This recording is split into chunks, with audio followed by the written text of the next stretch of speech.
ಆತ್ಮೀಯ ಕೇಳುಗರಿಗೆ ನಿಮ್ಮ ರಮಾಶ್ರೀ ನಾಡಿಗೇರ್ ಮಾಡುವ ನಮಸ್ಕಾರಗಳು. ನೀವೀಗ ಸೀತೆಯೋ ಶಾಕುಂತಲೆಯೋ ಧಾರಾವಾಹಿಯ 36ನೇ ಅಧ್ಯಾಯವನ್ನ ಕೇಳ್ತಾ ಇದ್ದೀರಾ.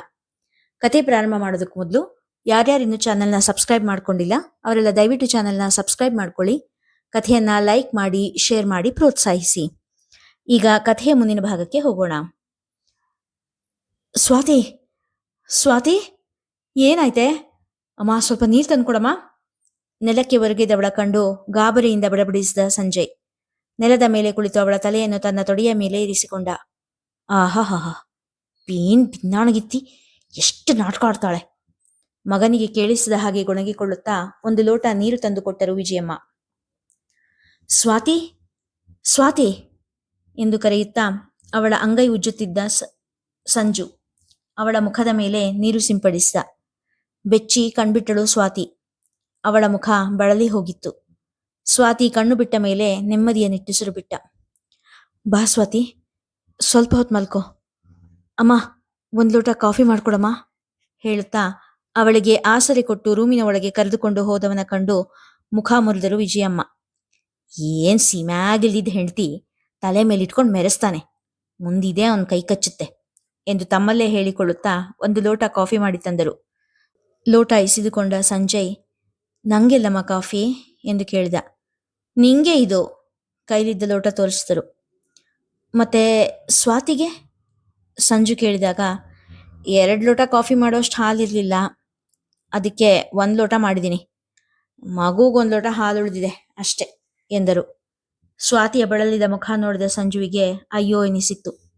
ಸ್ವಾತಿಗೆ ಗಂಟಲು ಒಣಗುತ್ತಿತ್ತು. ಸ್ವಲ್ಪ ಬಿಸಿ ಕಾಫಿ ಬೇಕು ಎನಿಸುತ್ತಿತ್ತು. ಅತ್ತೆ ಹೇಳಿದ ಮಾತು ಕೇಳಿದ ಸ್ವಾತಿಗೆ ದುಃಖ ನುಂಗಿಕೊಳ್ಳುವುದರ ಹೊರತು ಬೇರೆ ದಾರಿ ಕಾಣಲಿಲ್ಲ. ಸ್ವಾತಿ, ತಗೋ ಕಾಫಿ ಕುಡಿ ಎನ್ನುತ್ತಾ ತನ್ನ ಕೈಲಿದ್ದ ಕಾಫಿಯನ್ನೇ ಕುಡಿಸಿದ. ಸ್ವಾತಿಗೆ ಅಗತ್ಯ ಅನಿಸಿದ್ದರಿಂದ ಕಾಫಿ ಕುಡಿದಳು. 4 ಗುಟುಕು ಕುಡಿಯುವಷ್ಟರಲ್ಲಿ ಹೊಟ್ಟೆ ತೊಳಸಿದಂತಾಗಿ ವಾಕರಿಕೆ ಬಂದಿತು. ಸೀದಾ ಎದ್ದು ಬಚ್ಚಲ ಮನೆಗೆ ಓಡಿದಳು. ಕುಡಿದ ಕಾಫಿ ಎಲ್ಲಾ ಕಕ್ಕಿದಳು. ಮತ್ತೆ ಬಸ್ಲಿನಾ? ವಿಜಯಮ್ಮ ತಮ್ಮಲ್ಲೇ ಗೊಣಗಿಕೊಂಡರು. ಏನಾಯ್ತು ಸ್ವಾತಿ, ಹುಷಾರಿಲ್ವಾ? ಬಾ, ಆಸ್ಪತ್ರೆಗೆ ಹೋಗ್ಬರೋಣ. ಸ್ವಾತಿಯ ಬಳಲಿದ್ದ ಮುಖ ನೋಡಿ ಸಂಜೆಯ ಕಂಗಾಲಾಗಿದ್ದ. ನೀರು ಹಾಕೊಂಡು ಎಷ್ಟು ತಿಂಗಳಾಯ್ತು ಕೇಳು, ಮತ್ತೆ ಬಸ್ರಿಗಿಸ್ರಿನೋ ಏನೋ ಎಂದವರ ದನಿಯಲ್ಲಿದ್ದ ಉಪೇಕ್ಷೆ ಸ್ವಾತಿಯ ಅನುಭವಕ್ಕೆ ಬಂದು ಕಣ್ಣು ತುಂಬಿತು. ಹೌದಾ ಸ್ವಾತಿ? ಕೇಳಿದವನ ದನಿಯಲ್ಲಿ ಸಣ್ಣ ಖುಷಿಯ ಎಳೆ ಕಂಡು ಮನಸ್ಸು ತುಸು ಸಮಾಧಾನಗೊಂಡಿತು. ಎಂದಳು ಸಣ್ಣಗೆ. ಖುಷಿಯಿಂದ ತಬ್ಬಲು ಹೋದವನು ವಿಜಯಮ್ಮ ಅಲ್ಲೇ ಇರುವುದನ್ನು ನೆನೆದು ಅವಳ ಕೈಯನ್ನು ತನ್ನ ಕೈಯೊಳಗೆ ಬೆಸೆದ. ವಿಜಯಮ್ಮ ಅಸಮಾಧಾನದಿಂದ ಸಾರಿಕಾಳ ಕೋಣೆಯ ಕಡೆ ನಡೆದರು. ಕಾಂಗ್ರಾಟ್ಸ್ ಸ್ವಾತಿ ಎಂದವನು ವಾಶ್ ನೋಡಿಕೊಂಡು, ಇನ್ನೂ ಆಸ್ಪತ್ರೆ ತೆಗೆದಿರುತ್ತೆ, ಬಾ ಹೋಗಿ ತೋರಿಸ್ಕೊಂಡು ಬರೋಣ ಎಂದ. ಅಪ್ಪನಾಗುತ್ತಿರುವ ಸಂತಸ ಮನಸ್ಸನ್ನು ತುಂಬಿತು. ಬೇಡ, ನಾನು ಸಂಜೆನೆ ಹೋಗಿ ಬಂದೆ ಎಂದಾಗ ಸಂಜಯನ ಮುಖ ತುಸುಬಾಡಿತು. ಇಂತಹ ಸಂತಸದ ಸಮಯದಲ್ಲಿ ತನ್ನನ್ನು ಜೊತೆಯಲ್ಲಿ ಕರೆದುಕೊಂಡು ಹೋಗದೆ ಒಬ್ಬಳೇ ಹೋಗಿದ್ದು ಬೇಸರವನ್ನುಂಟು ಮಾಡಿತು. ಒಬ್ಬಳೇ ಯಾಕೆ ಹೋದೆ? ಹೇಳಿದ್ರೆ ನಾನು ಬರ್ತಿದ್ದೆ, ಒಂದು ಫೋನ್ ಮಾಡಿದ್ರೆ ಆಗ್ತಿತ್ತು, ಆಕ್ಷೇಪಣ ದನಿಯಲ್ಲಿ ನುಡಿದ.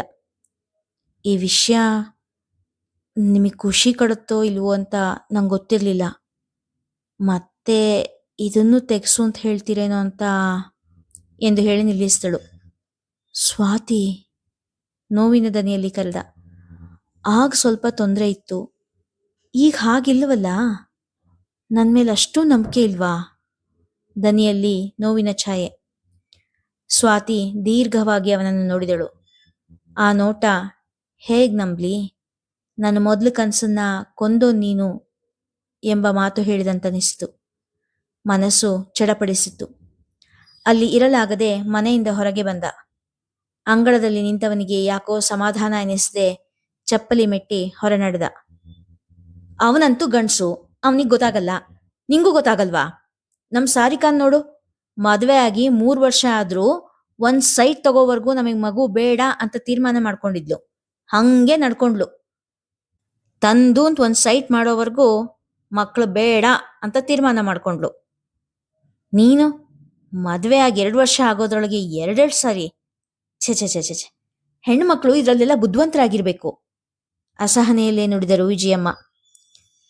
ಸಂಜಯ್ ಹೊರಗೆ ಹೋಗಿದ್ದನ್ನು ನೋಡಿ ಸ್ವಾತಿ ಒಬ್ಬಳೇ ರೂಮಿನಲ್ಲಿ ಇರುವಳು ಎಂದು ಯೋಚಿಸಿಯೇ ಬಂದಿದ್ದರು. ಸ್ವಾತಿಗೆ 2 ವರ್ಷದಿಂದ ಒಳಗೂ ಹೊರಗೂ ದುಡಿದರೂ ಒಂದೂ ಒಳ್ಳೆಯ ಮಾತನಾಡದ ಅತ್ತೆ ಬಗ್ಗೆ ರೋಸಿ ಹೋಗಿತ್ತು. ಸಂಜೆ ಸ್ನೇಹಿತೆ ಹೇಳಿದ ಮಾತು ನೆನಪಾಗಿತ್ತು. ಸ್ವಾತಿ, ನೀನ್ ಜೋರಾಗದೆ ಇದ್ರೆ ಈ ಮಗು ಉಳಿಸ್ಕೊಳ್ಳೋದು ಕೂಡ ಕಷ್ಟ ಆಗ್ಬೋದು. ಅಂದಿದ್ದೆಲ್ಲ ಅನ್ನಿಸ್ಕೊಳ್ತಾ ಇದ್ರೆ ಅನ್ನೋರ್ ನಾಲ್ಗೆ ಉದ್ದ ಆಗ್ತಾನೆ ಇರುತ್ತೆ. ಎದುರು ಜವಾಬ್ ಕೊಡದೆ ಅವ್ರು ಸುಮ್ಮನಾಗಲ್ಲ. ನೀನ್ ಉತ್ತರ ಕೊಡೋಕ್ ಶುರು ಮಾಡಿದ್ರೆ ಅವ್ರು ಅನ್ನೋದು ಕಮ್ಮಿ ಆಗದೆ ಇದ್ರು ನಿನ್ ಮನ್ಸಿಗಂತೂ ಸಣ್ಣ ಸಮಾಧಾನ ಇರುತ್ತೆ ಎಂದಿದ್ದಳು ಶಿಲ್ಪ. ಅದನ್ನೇ ನೆನಪಿಸಿಕೊಂಡ ಸ್ವಾತಿ, ನನ್ನ ಗಂಡ ಕೂಡ ದುಡ್ದಿದ್ದೆಲ್ಲ ಹೆಂಡತಿ ಆಸೆ ಪೂರೈಸೋದಕ್ಕೆ ಖರ್ಚು ಮಾಡ್ತಾನೆ ಅನ್ನೋ ಹಾಗಿದ್ರೆ ನಾನು ಹಾಗೆ ಮಾಡ್ತಿದ್ದೆ ಅತ್ತೆ. ಆದ್ರೆ ಅವ್ರಿಗಿನ್ನು 10 ವರ್ಷ ಕಳೆದ್ರೂ ಮುಗಿದೇ ಇರೋಷ್ಟು ಜವಾಬ್ದಾರಿ ಇದೆ. ಅಣ್ಣ ಆಗಿ ಮಗ ಆಗಿ ಜವಾಬ್ದಾರಿ ತಗೊಳಕ್ ಹಿಂಜರಿದೇ ಇದ್ದವರು ಗಂಡನಾಗಿ ಅಪ್ಪನಾಗಿ ಜವಾಬ್ದಾರಿ ತಗೊಳೋದಕ್ಕೆ ಹಿಂಜರಿಯೋದಿಲ್ಲ ಅನ್ನೋ ನಂಬಿಕೆಯಿಂದ ಎಂದು ಹೇಳಿ ಸುಮ್ಮನಾದಳು. ಸ್ವಾತಿಯ ಮಾತು ಮುಗಿಯುವ ಮುಂಚೆಯೇ ಸಂಜಯ್ 1/2 ಲೀಟರ್ ಹಾಲಿನ ಪ್ಯಾಕೆಟ್ನೊಂದಿಗೆ ಮನೆಯೊಳಗೆ ಬಂದಿದ್ದ. ನನ್ನ ನಂಬಿಕೆ ಸುಳ್ಳಾಗೋದಿಲ್ಲ ಅತ್ತೆ ಎಂದಳು ಸ್ವಾತಿ ವಿಶ್ವಾಸದಿಂದ. ಸ್ವಾತಿಗೆ 4 ತಿಂಗಳು ತುಂಬುವಷ್ಟರಲ್ಲಿ ಅವಳ MCOM ರಿಸಲ್ಟ್ ಬಂದಿತ್ತು. ಮೊದಲ ದರ್ಜೆಯಲ್ಲೇ ಉತ್ತೀರ್ಣಳಾಗಿದ್ದಳು. ಮದುವೆ ಆದ ಮೇಲೆ ಸ್ವಾತಿಗೆ ಓದಿನ ಮಹತ್ವ, ಮಾರ್ಕ್ಸ್ ಕಾರ್ಡ್ನಲ್ಲಿರುವ ಮಾರ್ಕ್ಸ್ ಮಹತ್ವ ತಿಳಿದು ಬಂದಿತ್ತು. ಹಾಗಾಗಿ ಹೆಚ್ಚಿನ ಗಮನ ಕೊಟ್ಟು ಓದಿ ಒಳ್ಳೆಯ ಅಂಕ ಪಡೆದಿದ್ದಳು. ರಿಸಲ್ಟ್ ನೋಡಿದವಳಿಗೆ ಬಹಳವೇ ಸಂತೋಷವಾಗಿತ್ತು.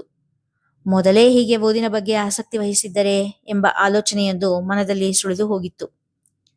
ಸ್ವಾತಿ, ಈಗ ಬೇರೆ ಕೆಲಸ ನೋಡ್ಕೊಳ್ತೀಯೇನೆ ಕೇಳಿದಳು ಶಿಲ್ಪ. ಸದ್ಯಕ್ಕಾಗಲ್ಲ ಶಿಲ್ಪ, ಡೆಲಿವರಿ ಟೈಮ್ನಲ್ಲಿ ರಜೆ ತಗೊಳ್ಬೇಕಾಗುತ್ತೆ. ಆಮೇಲೆ ಮಗು ಆದ್ಮೇಲೆ ಕೂಡ ಕೆಲವು ತಿಂಗಳು ಕೆಲ್ಸಕ್ಕೆ ಹೋಗೋದಕ್ಕಾಗೋದಿಲ್ಲ. ಹಾಗಾಗಿ ಮಗು ಹುಟ್ಟು 1 ವರ್ಷ ಆಗೋವರೆಗೂ ಕೆಲಸ ಬದಲಾಯಿಸೋದಕ್ಕಾಗೋದಿಲ್ಲ.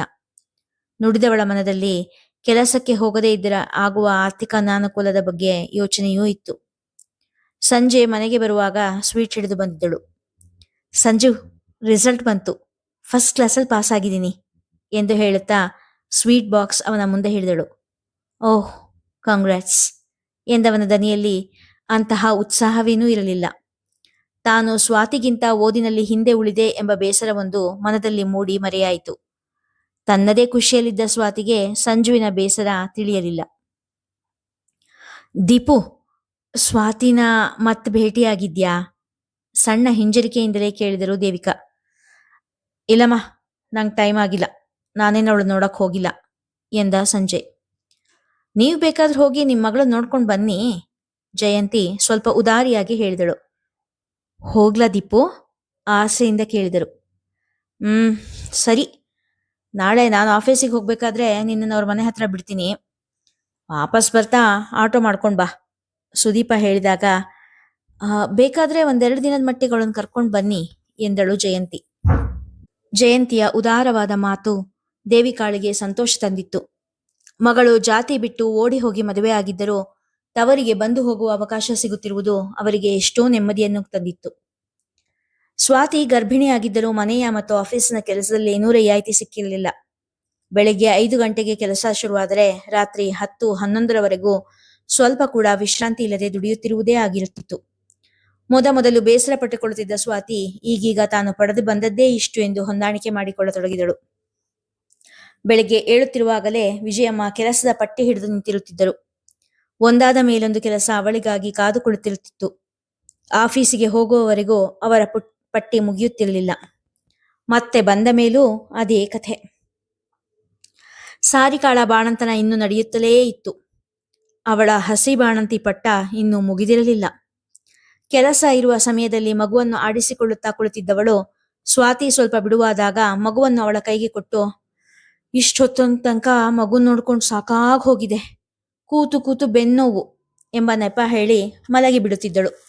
ಕೆಲಸ ಮಾಡುವುದಕ್ಕಾಗಲಿ ಮಗು ನೋಡಿಕೊಳ್ಳುವುದಕ್ಕಾಗಲಿ ವಿಜಯಮ್ಮನವರಿಗೆ ವಯಸ್ಸಿನ ನೆಪ ಸುಲಭವಾಗಿ ಸಿಗುತ್ತಿತ್ತು. ಅಂತೂ ಗರ್ಭಿಣಿಯಾದರೂ ಸ್ವಾತಿಯ ಜೀವನದಲ್ಲಿ ಏನೂ ಬದಲಾವಣೆ ಇಲ್ಲದೆ ನೀರಸ ಜೀವನ ಸಾಗುತ್ತಿತ್ತು. ಮನೆ ಬಿಟ್ಟು ಓಡಿ ಬಂದ ಸ್ವಾತಿ ಇದರ ಮೊದಲು ತಾಯಿಯನ್ನು ಹೊರಗೆ ದೇವಸ್ಥಾನದಲ್ಲೋ ಪಾರ್ಕಿನಲ್ಲೋ ಭೇಟಿಯಾಗಿದ್ದಳು. ಇದೇ ಮೊದಲ ಬಾರಿಗೆ ಮನೆಯವರೆಗೂ ತನ್ನನ್ನು ಹುಡುಕಿಕೊಂಡು ಬಂದ ತಾಯಿಯನ್ನು ಕಂಡು ಸ್ವಾತಿಗೆ ಖುಷಿಯಾಗಿತ್ತು. ಹಾಗೆ ಗರ್ಭಿಣಿಯಾದ ಮೇಲೆ ಮೊದಲ ಬಾರಿ ಹೆತ್ತವಳನ್ನು ತನ್ನ ಮನೆ ಬಾಗಿಲಲ್ಲಿ ಕಂಡು ಸ್ವಾತಿಗೆ ದುಃಖ ಉಕ್ಕಿ ಬಂದಿತ್ತು. ದೇವಿಕಾಳನ್ನು ಅಪ್ಪಿಕೊಂಡು ಜೋರಾಗಿ ಎತ್ತು ಬಿಟ್ಟಳು. ಛಿಛಿ, ಇದೇನಿದು, ಹಿಂಗಾಳ್ತಾ ಇದೀಯಾ? ಯಾರಾದ್ರೂ ಕೇಳಿಸ್ಕೊಂಡ್ರೆ ಮನೇಲಿ ಯಾರೋ ನೆಗೆದು ಬಿದ್ದು ಹೋಗಿರ್ಬೇಕು ಅನ್ಕೊಳ್ತಾರೆ ಅಷ್ಟೇ. ವಿಜಯಮ್ಮನ ಮಾತು ಬಾಣದಂತೆ ಸ್ವಾತಿಯನ್ನು ಇಳಿದಿತ್ತು. ಬೀಗಿತಿಯ ಜೋರಾದ ಮಾತು ಕೇಳಿ ದೇವಿಕಾ ಅವರಿಗೆ ಆ ಮನೆಯಲ್ಲಿ ಸ್ವಾತಿಯ ಸ್ಥಿತಿ ತಿಳಿದು ಹೋಗಿತ್ತು. ಸೊರಗಿ ಹೋಗಿದ್ದ ಮಗಳನ್ನು ಕಂಡು ಸಂಕಟವಾಗಿತ್ತು. ಕೂತ್ಕೊಳ್ಳಮ್ಮ, ಇವರು ನನ್ನ ಅತ್ತೆ, ಮತ್ತಿವರು ಸಾರಿಕಾ ಅಂತ, ಸಂಜಯ್ ಅಕ್ಕ, ಬಾಣಂತನಕ್ಕೆ ಬಂದಿದ್ದಾರೆ ಎಂದು ಪರಿಚಯ ಮಾಡಿಕೊಟ್ಟಳು ಸ್ವಾತಿ. ನಿನ್ ಗಂಡ ಎಲ್ಲೇ? ಸಣ್ಣ ದನಿಯಲ್ಲಿ ಕೇಳಿದರು ದೇವಿಕಾ. ಅವರು ಬೆಳಿಗ್ಗೆ 8 ಗಂಟೆಗೆ ಆಫೀಸಿಗೆ ಹೋಗ್ತಾರಮ್ಮ ಎಂದಳು. ಒಣಗಿ ಹೋಗಿದ್ದ ಮಗಳನ್ನು ಕಂಡು ಕರುಳಲ್ಲಿ ಕತ್ತರಿ ಆಡಿಸಿದಂತಾಗಿತ್ತು ದೇವಿಕಾರಿಗೆ. ತುಂಬಾ ವಾಂತಿ ಆಗುತ್ತೇನೆ? ಅಕ್ಕರೆಯಿಂದ ಕೇಳಿದರು. ಇಲ್ಲಮ್ಮ, ಮೊದ್ಲೊಂದೆರಡು ತಿಂಗಳು ವಾಂತಿ ಸುಸ್ತು ಎಲ್ಲ ಇತ್ತು, ಈಗ ಅದೆಲ್ಲ ಏನಿಲ್ಲ ಎಂದಳು ಸ್ವಾತಿ. ಮತ್ತೆ ಹೀಗ್ಯಾಕೆ ಕೊಣಕೊಂಡು ಹೋಗಿದೀಯಾ? ಸರಿಯಾಗಿ ಊಟ ತಿಂಡಿ ಮಾಡ್ತಾ ಇಲ್ವಾ? ಸ್ವಲ್ಪ ಹಣ್ಣು ಹಾಲು ತಗೋ. ಬಸ್ರಿ ಹುಡುಗಿ ಎಷ್ಟು ಕಳಕಳಿಯಾಗಿರ್ಬೇಕು ಎನ್ನುತ್ತಿರುವಾಗಲೇ ವಿಜಯಮ್ಮ ದೊಡ್ಡ ದನಿ ತೆಗೆದು ಬಂದಿದ್ದರು. ಏನ್ರಿ ನಿಮ್ಮ ಮಾತಿನ ಅರ್ಥ? ನಾವವಳಿಗೆ ಊಟ ತಿಂಡಿ ಕೊಡದೆ ಹಿಂಸಾ ಮಾಡ್ತಾ ಇದೀವಿ ಅಂತನಾ? ನಿಮ್ ಮಗಳು ಮದುವೆ ಆಗಿರೋದು ಕುಬೇರನ್ ಮಗನ್ನಲ್ಲ. ನಮ್ಮನೇಲೇನೋ ಯಾರು ಬಸ್ರಿ ಬಾಣಂತೆ ಆಗೇ ಇಲ್ವೇ? ಕೈ ಬಾಯ್ ಆಡಿಸುತ್ತಾ ಮಾತನಾಡುತ್ತಿದ್ದ ವಿಜಯಮ್ಮನನ್ನು ನೋಡಿ ದೇವಿಕಾ ಅವರೇ ಒಂದು ಕ್ಷಣ ಸ್ತಬ್ಧರಾಗಿ ಬಿಟ್ಟರು. ದೇವಿಕಾ ಅಂತ ದಾಷ್ಟಿಕದ ಹೆಣ್ಣೇನೂ ಅಲ್ಲ. ನಾನು ಹಾಗೆ ಹೇಳಲಿಲ್ಲಮ್ಮ, ನೀವು ಅವಳಿಗೆ ಕಡಿಮೆ ಮಾಡಿದಿರಿ ಅನ್ನೋ ಅರ್ಥದಲ್ಲಿ ಹೇಳಲಿಲ್ಲ. ಅವಳು ಸರಿಯಾಗಿ ತಿಂತಾ ಇಲ್ಲ ಅಂತ ಬೈತಾ ಇದ್ದೆ ಅಷ್ಟೇ ಎಂದರು ಮೃದುವಾಗಿ. ಹಾಗೆ ಹೇಳಿ ತಾನ್ ತಿಂದೆ ನಮಗ್ ಕೆಟ್ಟ ಹೆಸರು ತರ್ತಾಳೆ ನಿಮ್ಮ ಮಗಳು ಎಂದರು ಬಿಗುವಾಗಿಯೇ. ವಾತಾವರಣ ಹಗುರಗೊಳಿಸಲು ಸ್ವಾತಿ, ಅಮ್ಮ, ತಿಂಡಿಗೆ ಇಡ್ಲಿ ಚಟ್ನಿ ಮಾಡಿದ್ದೀನಿ, ಸ್ವಲ್ಪ ತಿಂಡಿ ತಿನ್ನಮ್ಮ ಎಂದಳು. ಬೇಡ ಸ್ವಾತಿ, ಈಗಷ್ಟೇ ತಿಂಡಿ ತಿನ್ಕೊಂಡೆ ನಾನು ಹೊರಟಿದ್ದು ಎಂದರು ದೇವಿಕಾ. ವಿಜಯಮ್ಮ ತುಟಿ ಕೊಂಕಿಸಿ, ನಮ್ ಜನದ ಮನೆಯಲ್ಲಿ ಅವರೆಲ್ಲ ತಿಂದು ಉಂಡು ಮಾಡಲ್ಲ, ಮಗಳಾಗಿ ನಿಂಗೆ ಅಷ್ಟು ಗೊತ್ತಾಗಲ್ವಾ ಎಂದರು. ಹಾಗೆಲ್ಲ ಏನಿಲ್ಲ ವಿಜಯಮ್ಮ, ನಿಜವಾಗ್ಲೂ ನನ್ನ ತಿಂಡಿ ಆಗಿದೆ ಎಂದವರು ಸ್ವಾತಿ ಕಡೆ ತಿರುಗಿ, ಸ್ವಲ್ಪ ಕಾಫಿ ಕೊಟ್ಬಿಡಮ್ಮ ಎಂದರು. ಹಾಲು ಖಾಲಿಯಾಗಿದೆ ಪಟ್ಟೆಂದು ಉತ್ತರಿಸಿದಳು ಸಾರಿಕಾ. ಸ್ವಲ್ಪ ಶರ್ಬತ್ ಮಾಡ್ಕೊಡ್ತೀನಮ್ಮ ಹೇಳಿದ ಸ್ವಾತಿ ಅಡಿಗೆ ಮನೆ ಕಡೆ ನಡೆದಳು. ನೀವು ಒಪ್ಪಿಗೆ ಕೊಟ್ರೆ 4 ದಿನ ಸ್ವಾತಿನ ನಮ್ಮನೆ ಕರ್ಕೊಂಡು ಹೋಗ್ತೀನಿ ನಿಧಾನವಾಗಿ ಕೇಳಿದರು ದೇವಿಕಾ. ಮಾರಾಯನಂಗೆ ಕರ್ಕೊಂಡು ಹೋಗಿ, ಯಾರು ಬೇಡ ಅಂತಾರೆ. ಬೇಕಾದ್ರೆ ಹೆರಿಗೆ ಬಾಣಂತನ ಎಲ್ಲ ಮುಗಿಸೇ ಕಳಿಸ್ಕೊಡಿ. ವಿಜಯಮ್ಮ ಧಾರಾಳವಾಗಿ ಒಪ್ಪಿಗೆ ಕೊಟ್ಟರು. ಸ್ವಾತಿಯನ್ನು ಕರೆದುಕೊಂಡು ಮಗನ ಮನೆ ಕಡೆ ನಡೆದರು ದೇವಿಕಾ. ಆ ಮನೆಯಿಂದ ಹೊರಗೆ ಸಣ್ಣ ನೆಮ್ಮದಿಯ ನಿಟ್ಟುಸಿರು ಬಿಟ್ಟಳು ಸ್ವಾತಿ. ಸ್ವಾತಿಯ ನೆಮ್ಮದಿಯ ನಿಟ್ಟುಸಿರು ಹಾಗೇ ಉಳಿಯುವುದೇ, ಅಥವಾ ತವರು ಮನೆಯ ಸುಖ ಕನಸಾಗೇ ಉಳಿಯುವುದೇ? ನೋಡೋಣ ಮುಂದಿನ ಸಂಚಿಕೆಯಲ್ಲಿ. ಕಥೆ ಇಷ್ಟವಾಗಿದ್ರೆ ಕಥೆಯನ್ನು ಹೆಚ್ಚು ಹೆಚ್ಚು ಜನರಿಗೆ ಶೇರ್ ಮಾಡಿ, ಲೈಕ್ ಮಾಡಿ, ಹಾಗೆ ಕಾಮೆಂಟ್ ಸೆಕ್ಷನಲ್ಲಿ ನಿಮ್ಮ ಅಭಿಪ್ರಾಯ ತಿಳಿಸಿ ಪ್ರೋತ್ಸಾಹಿಸಿ. ಧನ್ಯವಾದಗಳು.